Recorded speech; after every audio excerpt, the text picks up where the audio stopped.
So 5, 4, 3, 2, 1. Hey there, spiritual dope. Oh man, I always say my name, man. It's Brandon Hanley here. I can't help but say, hey, it's me here. I'm back again. I'm here with Rick Thompson, who's an engineer, businessman, and investor based in Seattle, Washington. He's a CEO in the cement and steel industry and is recognized as a leading authority on post-tensioning procedures, working with big tech clients such as Microsoft and Google.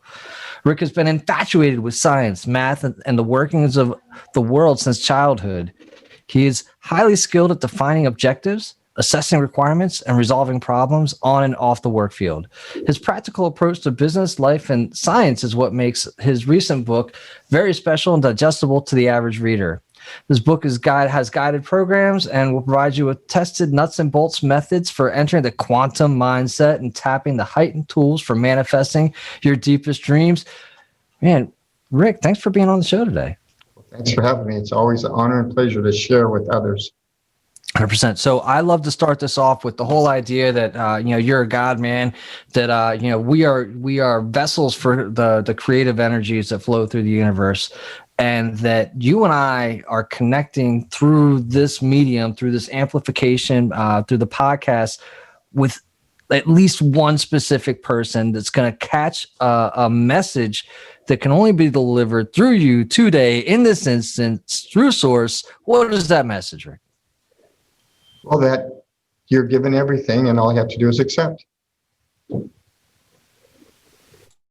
Yeah, well, I mean, let's expand on that, right? I mean, I think that's going to be a big part of the conversation where, if I'm out there and I'm like, hey, man, I want everything. How come it's not here? Well, that's what the book kind of talks. I go through, the first part of my book really tells the physics behind it and tells how a particle doesn't really become a particle until it's observed. So through many of the things like they have this water crystal that when they put positive energy on it, it turns to beautiful crystals. And when you put negative energy on it, and they have these different tests, even with the plant, they can kind of do these things and measure the reaction.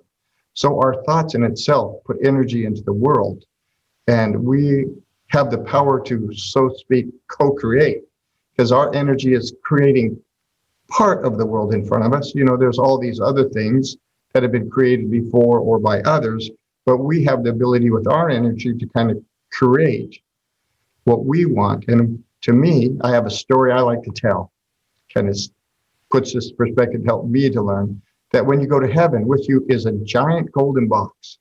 And on that box is your name. And you get up there and you see it and you go, wow, this box is beautiful. And I wonder what's in it. And finally you ask, what's in this box? And they says, well, normally we don't tell people what's in the box, but you ask and it's your box. So they open it up, and in it is all the gifts that God gave you that you did not accept. And so, it's the truth that like the sunshine shining on you, we're all given everything. We just have to accept the gifts that he gives us. All of us go around telling us how unworthy we are and how we don't deserve and we're not smart enough. And, that's just the negative or whatever power you want to call it on the other side, kind of drag us back away from all the beautiful things that life has given us and makes possible for us. I love that. So you've got quite a few things in there. I heard that story. I heard you tell that story a little earlier, and I really enjoyed it. It's the first time I've heard it. Definitely made me stop and pause and think about what gifts have I kind of rejected. And then you've also got the particle. Particles could be a waiver particle, right? Until you observe it, right? That's the physics piece that you're talking to, and then you're also talking about Mr. It was Imura Mato, right? The Japanese water experiment that was done, and I think that those are all awesome examples, right? Of physics, and then also the power of the mind. I think a question that comes to my mind is one of the same ones that I have for myself. Like, what were some of the gifts that you were not receiving that you recognized that you actually had a gift for? I believe one of the stories I heard was that you were told that you were slow and that you had a learning disability and that you were a dreamer, but here you are today, being this catalyst in the world that you are today. How did you come upon that? Like I say, you live life, and for me, it's like what didn't happen overnight, but As a child, my father left me when I was very young and I never saw him again. My mom had to raise me and she did remarried and she remarried a great guy. And, you can say that's the happiest day of, when my dad left, he gave me $1. And it made me really happy. Me and my sister both got $1 because Dad, can we have a penny for a piece of candy? We're very young. And it just, it was so much to me as a little kid that I was really excited. But that's also the last time I ever saw him. So I remember it as a happy moment. But, it's kind of sad because I never saw him again. So to me, that's a gift. I was given a happy moment to remember my father by at the last moment, even though it's a breakup. And the things he went through and the suffering he had to do because he wasn't there, I didn't have to suffer through. I had a very good life. But because I was kind of feel rejected as a child, I think that's why I got branded kind of the way I did. But as I read and learned and grew, I learned to understand what was going around me and realized that I wasn't. And I started applying those applications in life. Like when I was in junior high, I decided I wanted to set a track record. And one of the things I did is I just envisioned it and set it. And I actually made bets with everybody the year before saying that's what I was going to do. And the next year I did it. And matter of fact, I did it way above what I had ever expected. And so it kind of helped me to find that what you believe in, you can make happen. And I had a great life. I was married and had children and a nice house. And, I wasn't super rich, but I definitely wasn't poor. I lived what I would consider a good life. And that life was so good that it's like, what do you do to make a better life? I was happy. I was loved. I lived where I wanted. But 10 years ago, my wife passed away. And when she passed away, it created this terrible pain. And of course, the question is always, why God me? And I dealt with that for a while and started searching the world out. And instead of complaining about what was taken from me, I found that it was more important to cherish what was given. Because my wife taught me how to love and be a really good man and taught me so much. And she was so kind and generous. And I don't know why things happen, but if I try to explain them, I'd just go crazy.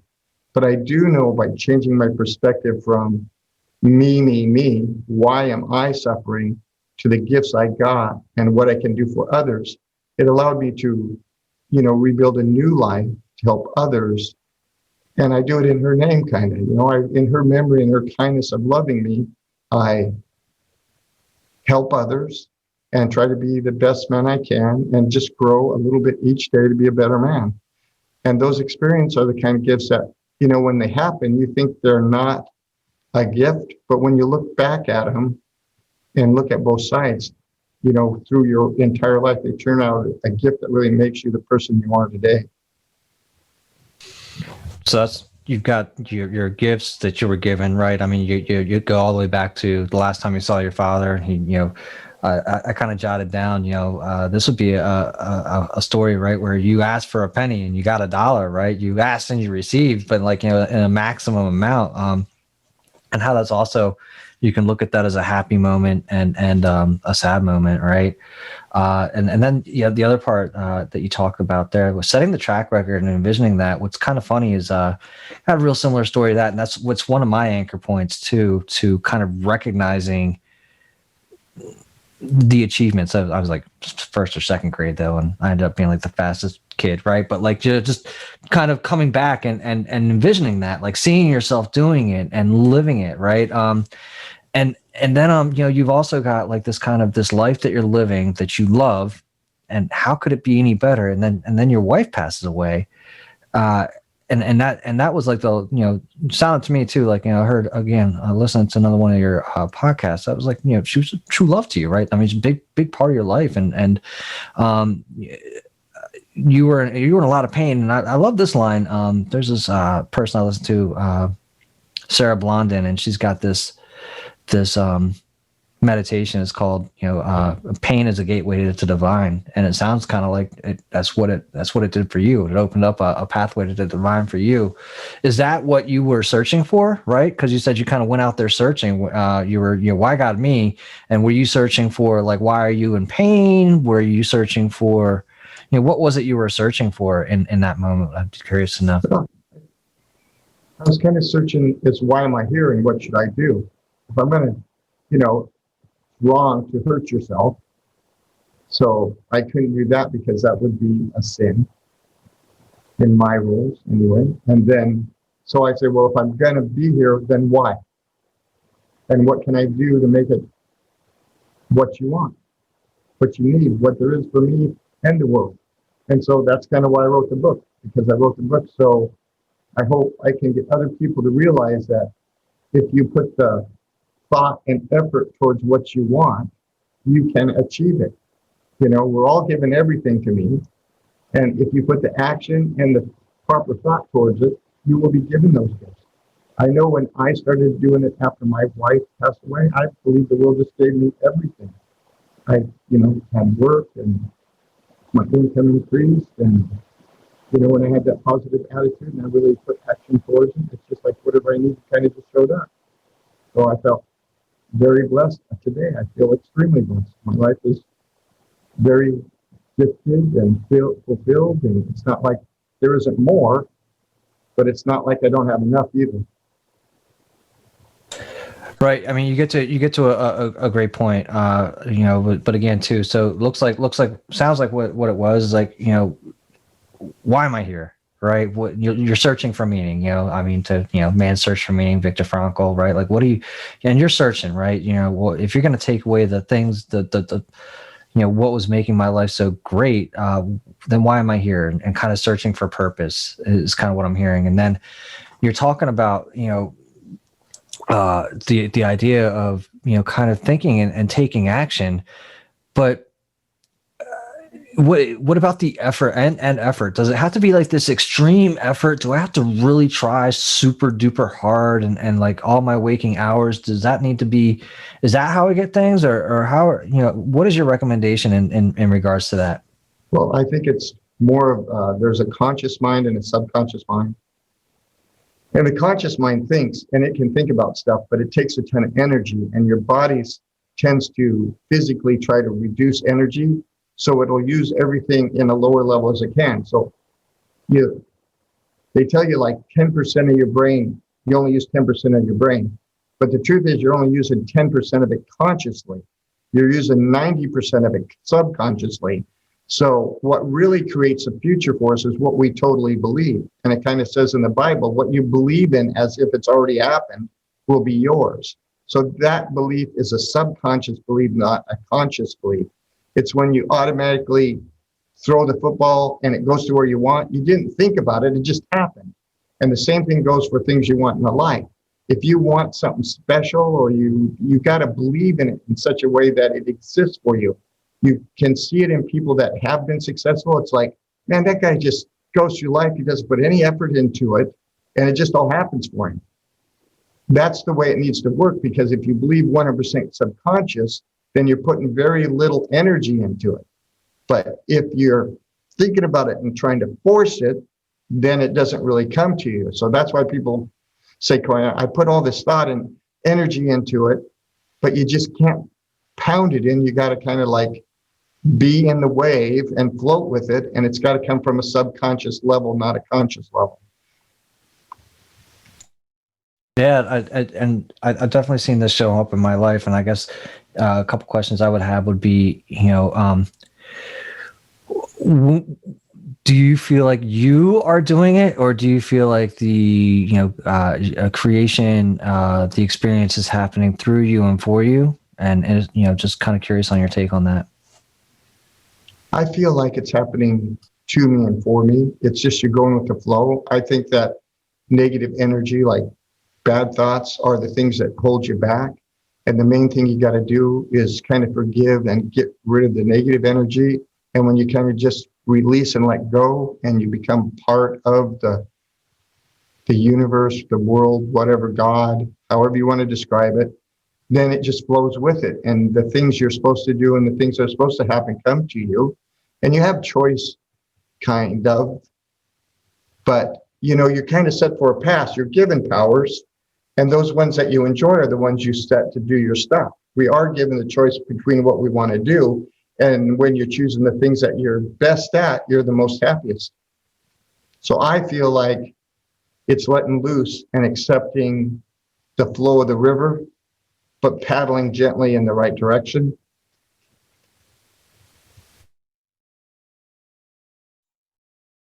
So, where do you feel like you first saw this happening for you in your life and began to accept it?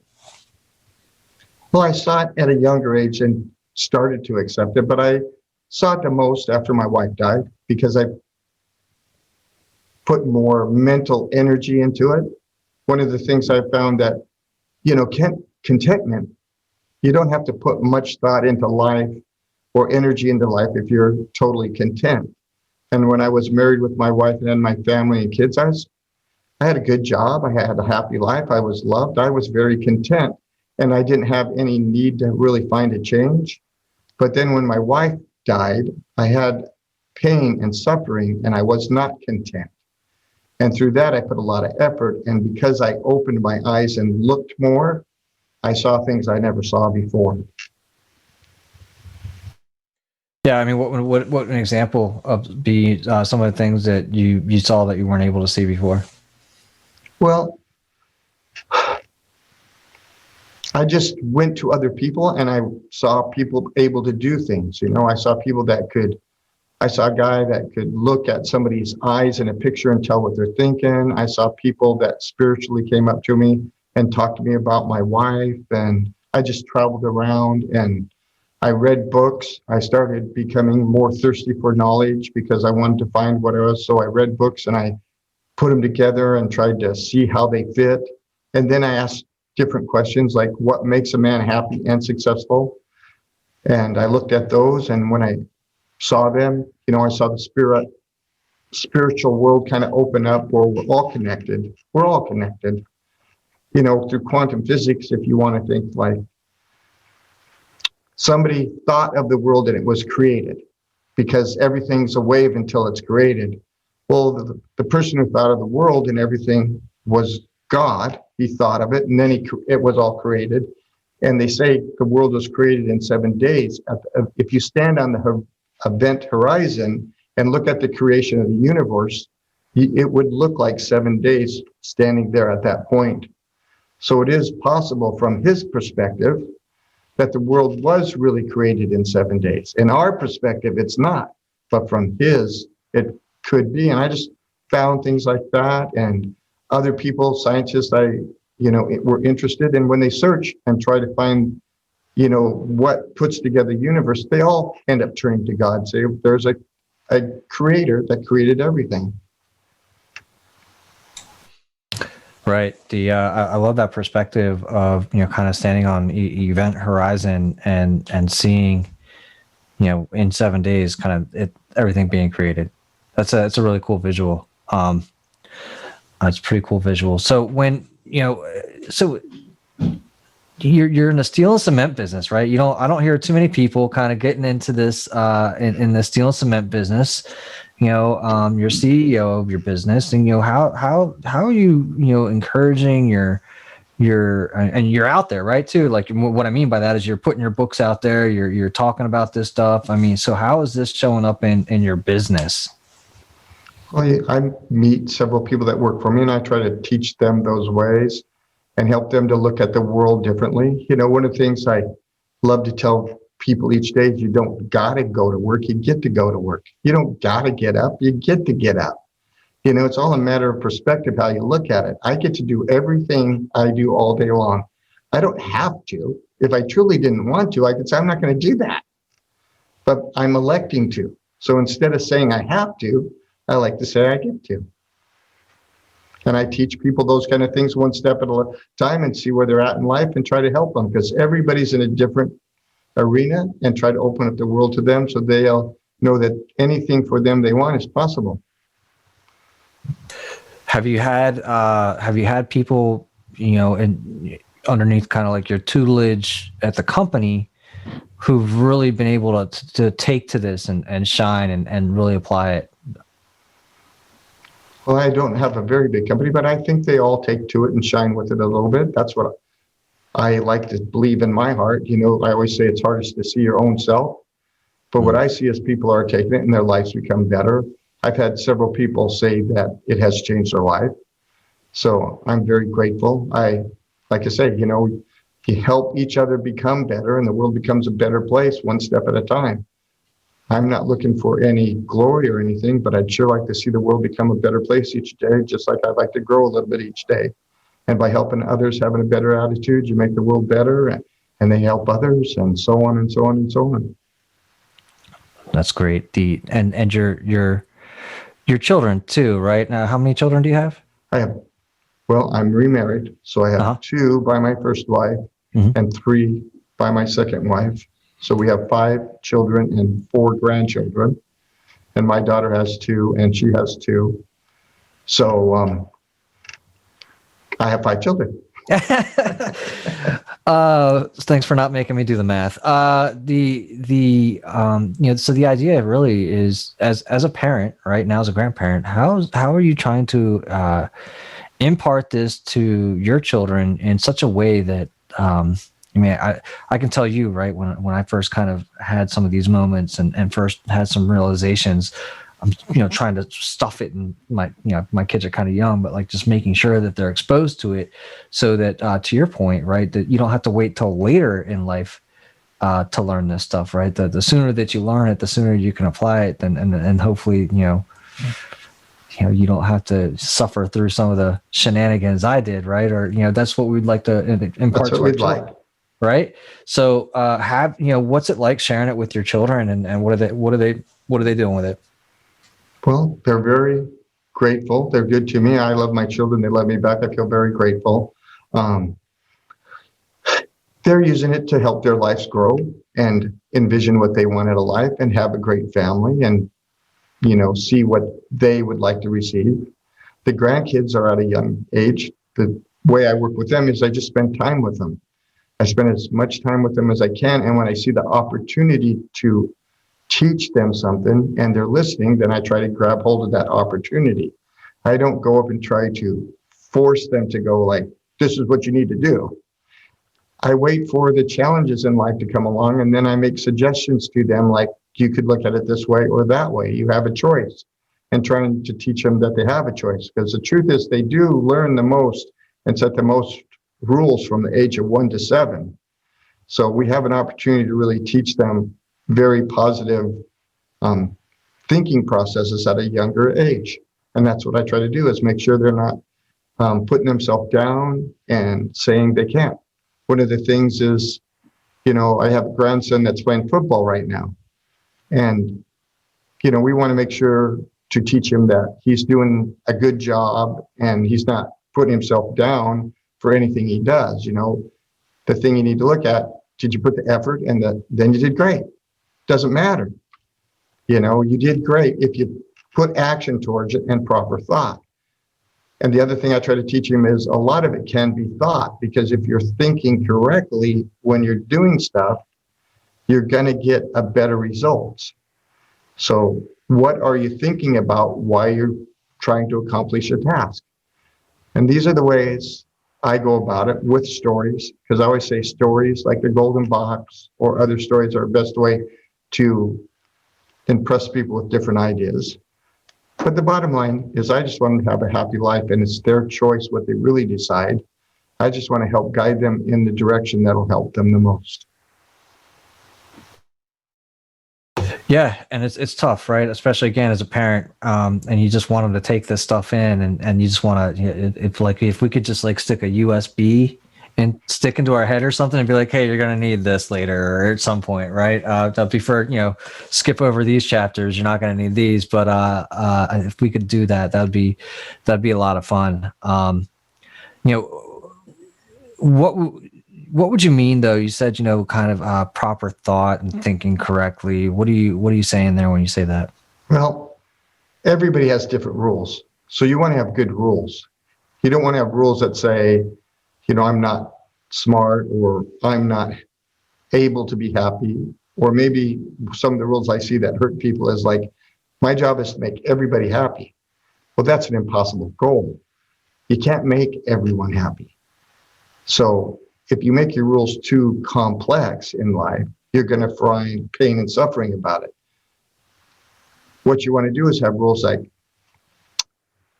no matter who you are, I'm going to give you a smile, or I'm going to treat you with respect. I have control of that. So if my rules are like that, then I can control the world around me to a degree. People might be unhappy or they might be sad, but it's not going to be my fault because I didn't achieve it. So you just got to be careful with your rules in life and what you're kind of setting on yourself so that they're achievable and they're realistic and they're beneficial to you. Because most of the things that get in the way are going to be our rules that we have about how life should be. If you're miserable, it's because your rules don't align with your life. And you can change them if you want. That's the one thing we have control over. You can't change people, but you can definitely change your rules. So that's great. How do I align those two? Well, it's going to be a little bit different for everybody because we live different lives and we're all different. But what you want to do is kind of feel in your heart and your soul what feels right. And when you have bad feelings, you want to say, well, what caused that? What caused me to feel icky about this or bad about that? Because we all have those feelings. And then you check your rules out and say, okay, what's not in alignment that's making me feel that way? And what would I need to do to make that a good rule that would be in alignment and would make me happy? And you review those rules, and then you would repeat them, like whatever the new rule might be, just before you go to bed or when you wake up. It just depends upon each person's individual and what they really want out of life and how they even define words. Because the words may mean something to somebody else when they say them than they do to you. But the I am words, I am this, I am that, are very powerful. If I am a good man, you will go out of your way to be a good man. That's what you say and believe. If you say I'm a bad man, you'll go out of your way to prove to people that's true too. So those rules that we make for ourselves are very important to being in line with the happiness and the joy we want in life. Yeah, I can definitely relate to, you are what you say you are. Right. I mean, you really are. If I look back and, man, those misspent youth, right? If I look back at those misspent years when I was like, oh, I'm this, I am that, and just kind of, and doing it unconsciously and becoming exactly what I said that I was at those points in time. And it's just unbelievable how when you start making that choice consciously, when you start saying who you are to yourself and looking for evidence of that, right? I found that to be kind of the one of the pieces that is key here is to state who I am today, right? Who am I today? And that's like whoever I want to be even in the future. I already am that, right? So what are the pieces that are in the future necessary for that whole thing that I have right now to begin to build on that? I found that to be super potent for me. But one of you got a couple things in here too. First, why is I am like so powerful? Like just saying I am. What would you say there? That's a good question. I'm not exactly sure why I am. I just know through research that I am, because your subconscious is really one-liners. So I think part of it is because it's just a simple one line, I am. So your subconscious knows what I am is, and then it just connects. And it doesn't have to have logic or reason to connect. It just connects. So the I am statements or this is true statements are how our subconscious is stacked. And then we use those bits of information to think with. So our conscious mind allows us to analyze and use a lot of energy to decide what's good or bad or change however we need to. But our subconscious mind is kind of like this deck of cards that's already pre-stacked. And if you get in a situation, that's what's going to happen. It knows these rules and it's going to give you those answers as quickly as possible, because to jump out of the way of a car. It's like you don't want to think about it, you just do it. And a lot of things in life are just like that. You don't really think about it, you do it. And even some things are so well taught to us that we don't even realize we're doing them when they happen. You know, you can be talking to somebody and you get that funny look on your face, or you say this word and it kind of offends them a little bit, but you don't even know you're doing that. You just do it. So when you get those hard feelings, if you analyze them and kind of see what's going on, it helps you to adjust. I have a story about my daughter that kind of puts that in perspective. Is when she was very little, I was an iron worker. You know, iron workers are tough and at work, and I would take that home. And because I was loud and forceful, she said, "Dad, you kind of scare me when, you know," and she told me one time, and I said, "Okay." And she told me, I never talked harsh to her like that again. But I didn't know I was. It was just a habit I brought home from work. And I think a lot of us bring home habits from work and other things. You know, they kind of accomplish what you need at work, but they don't accomplish what you need out of life. Yeah, that's powerful. That's one of the things that I found to be the gift of having a child, right? Like they always say that children are a blessing and a gift, and when you're changing diapers, you're like that, you know, like hell they are, and like, you know, you want a good night's sleep, and you know, those are the lines that you hear. But I found that they are just amazing at reflecting who you are right back to you without a filter, without that world filter that says, oh, you can't say that, right? Oh, you can't say that to a person, right? That kind of thing. So I love the children for that, and how they, right? They show. Right, you're right. But I love it too. They say exactly what you think. You know, sometimes it's not so great, or you know, you're a little chubby, Papa. and they, you know, they will say what you say, right? They'll talk how you talk, and you'll hear them talk like you talk, and like, oh my God, I sound like a jerk, right? Or like, ooh, that's rough. Am I really that rough? Because you know you have that kind of influence on them, especially like you said at that age, like 1 through 7, super impressionable. That's also like you said, the kind of the age where you build some logic and reason. So what is? I mean, we've got some of these logic and reason codes that have been imprinted. Like through that age, 1 through 7. And then, I don't know, we go through like 20 plus years, maybe 30, maybe 40, if you're a late bloomer like myself, when you finally realize that, hey, you've got all this logic and reason that you've built up over the years. How do you begin to like dismantle that? Well, like I say, you want to see the things that make you feel bad and listen to what other people say too. And you want to review your rules, because basically gets down to what does your subconscious really believe.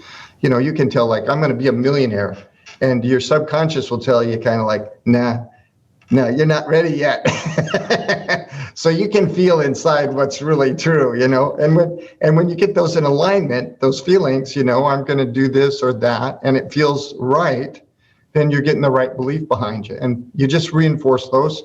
As we get older, I think it's harder to change. You know, that's why as a child, it's a gift to kind of help them teach so much, because it does stay with them very easily through all their life.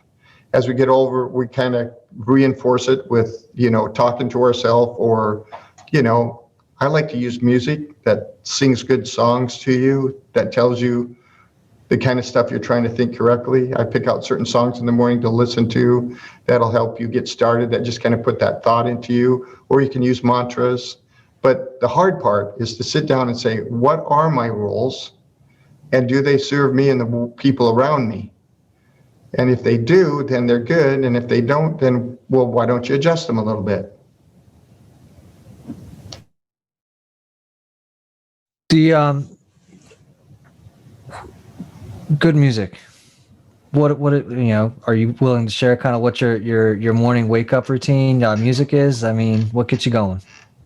Well, I'm not really good with all the names, but I have, you know, I like pop and I like different music. I have a handful that ranges from, you know, classic rock to country music. And I just look for things that say positive stuff. Like you know, the song, this is going to be the best day of my life. Yeah, it's a great song. I like that Right, song. that's a good song. I like that song because this is going to be I think I like to wish people, I hope this is the best day you ever had, and I hope tomorrow's the best day you had every day, because if every day is the best day from here on in, you got a great life. Right, right. Hey, listen, I mean, so I was for years, a couple years there, not minus COVID. Um, I go to jujitsu, right? And when everybody was like, how you doing? When you're getting ready to spar, like, how you doing? I'm like, best day of my life. Everything's culminated to this moment, right? Right. Like, I mean, this is right now is the best moment of my life. It's all built up to this moment. So, any other good songs that you like? I mean, I know that for me, I literally just answered this question the other day. Casey and the Sunshine Band, right? Walking on Sunshine, right? Yep. That's the song that's like, I mean, when you hear that song, you have no choice. You gotta smile. You gotta be walking on sunshine. Anything else you got? I got a ton of them, but I don't want to offend anybody. But when I die and I'm going to go to the place that's the best. Yeah, that's a walk classic like a rock. champion. And I have some loved ones that I like, just what love's about and different things like that. I mean, I'd be interested from the audience, because I'm always looking for new songs of what they think are the best songs, because I really think that starting your day like that or listening to that kind of stuff really makes an impact on your subconscious way it thinks. And so many songs have, negative impact on them and stuff. Same as movies. So many movies can have, very negative implications to them. So I'm looking for stuff to put that positive thinking into your brain, so I can get that positive thinking out of my brain. So it's funny you say that, because remember Al Gore and Tipper Gore, wasn't it? Remember they were trying to get like some of that, all that, not bad. I mean, I wouldn't call it bad music, but now I wouldn't listen to it, right? Some of the stuff that I listened to when I was younger, because of just how influential that is on our minds. Do you remember that? Like, yeah, I do. I don't know what to say about that, because there's a good and bad in everything. Sure. It doesn't matter what it is. Yeah. You have a choice. If you're choosing those kind of things, there must be a reason. I don't judge because I haven't lived your life. But that's going to get back to, what are your rules? Do your rules say that you have to fight everybody that comes along, or can you negotiate? And like I said, I have not lived the life of the people and how they make their decisions or why they like stuff. I just know for me, that's what I prefer, to have a happy life. And that's what I would recommend to others. But some of those tunes that got some weird lyrics in them, let's just say, they got catchy tunes. Oh, hey, listen, don't get me wrong. Like, there's still going to be days when I still play some of the stuff, right? And it's interesting because I don't listen to music quite as much as I used to. And what'll happen though is that those lyrics will pop up in my head like the next day or a few days later, and I'm like, oh wow, I haven't sung that in forever. But then I can also recall just the last time I heard it, and just I'm so cognizant of what goes in now and seeing it show up later, right? Like literally planting that seed in my mind, and it shows up somewhere else later. And I think that's the kind of what we're hearing too for you. I think another one I like too, Rick, is I Can See Clearly Now. Right? That's a good one. I like that one. What about like a couple mantras? Do you have what's one or two mantras that you find yourself using to help you stay positive? Well, I like to use have you heard of Ho'oponopono? I've heard of it. I have not delved deeply into it. You want to tell us a little bit about what that is? So Ho'oponopono is a Hawaiian chant, and there was this guy that went to a prison, and he was hired as the the director of the prison. And when he went there, it was a terrible place, and people were fighting and having all this trouble. And all he did in that prison was to take the people's pictures, and he would do this prayer over them. I love you. Please forgive me. I'm sorry. Thank you. And he would do that in there because he felt like, he needed saving. By saving himself, by asking for forgiveness, he's saving them. And eventually that prison, it got better and better until they actually shut it down. And so that's one of the things I like to do. I think about all the little things I did wrong during the day or the things I said to people, and I'll pick those people out and I'll do that chant at night, or maybe right after I just did it wrong, and I just send that out. And I just think it makes a big difference, you know. It's a simple chant, but I love you. Please forgive me. I'm sorry. Thank you. Yeah, I love that. I love that story, and it's the first time I've heard it, and it reminds me too of the meta meditations, right? The loving kindness kind of real similar, right? Where you just send love and kindness out to some of these other people, some that you're having. Some that you're on bad terms with, some people that you don't know at all, or whatever, right? Close ones, and yourself, right? I think that's always important, is to make sure that you're giving yourself a little love. I mean, love yourself first too, right? I don't know about you, but if you're not loving yourself, then who's going to love you, right? Right. I agree. It's kind of like the oxygen mask. If I don't put the oxygen mask, or I don't take care of myself, how can I help anybody else? I need to take care of myself enough so I'm strong to contribute to you. Yeah. And so you felt like, again, you kind of fell into the stuff of, you've applied it in your business. Do you feel like your business has been exponentially more successful, or do you just feel more successful as a person in general because of all that you're doing and the way you're employing it, or is it both? Both. I feel like my life is way better. I'm happy. I feel like I'm grateful every day. I lived a blessed life. I feel so blessed. I'm loved. I have everything I need. It's a great life, and my business does well, and I help others. And I mean, it's not the trip, it's the journey. So the goals are always more. The goals are the opportunities to go forward. I have goals to do all kinds of things in the future, just because I want to contribute and make the most of my life. It's not like I need more. I have everything I need today and more. All right. It's just fun to travel the road. Right. What would you say the importance of recognizing that distinction that you just said right there? You want more, but you've got everything that you already need right now. How does that change kind of the effort, stress levels, et cetera? Well, I think it's, again, your rules. I think the stress level goes way down if you can believe those things totally. I don't need more. I don't have to have this. I'm not suffering. I'm not worried about this or that or that. Those things go away, and I forgive those, that make mistakes and don't hold grudges. And I get rid of that negative energy I feel, and you ride on that energy wave, or that love wave, whatever you want to call it. Right. Everybody calls it different. But Right. It's existed for millions of years because they've talked about it for millions. The physics isn't different today than it was at the beginning of time. Right. We just call it different stuff and look at it from a different perspective. Right. But the physics are all still the same. Yeah. Well, I mean, to your point earlier, I think a little bit, I don't know if we talked about it while we were here so much, but everything, God's created everything, right? Everything's already been created. It's really just our awareness of it, right? And maybe, I don't know, coalescing it through our thoughts and being able to see it, right? I mean, something along those lines. So what made you decide that you should be putting out a book, and now, as it relates to this material? Why you? Why now? Well, it's just the way life went, and you get kind of the calling. There's just something that says, hey, you should do this. I thought I'd never be able to write a book. My history is not a writer. I love science and stuff, but when it comes to the English language, those kind of things, I'm not top notch. I have a lot to learn. But something came to me and said, hey, you should write a book. And then I started thinking about what I love. And I love the subject of science and how energy comes together and how it can help your life. And it helped my life so much. I just had that calling that, how do you help somebody?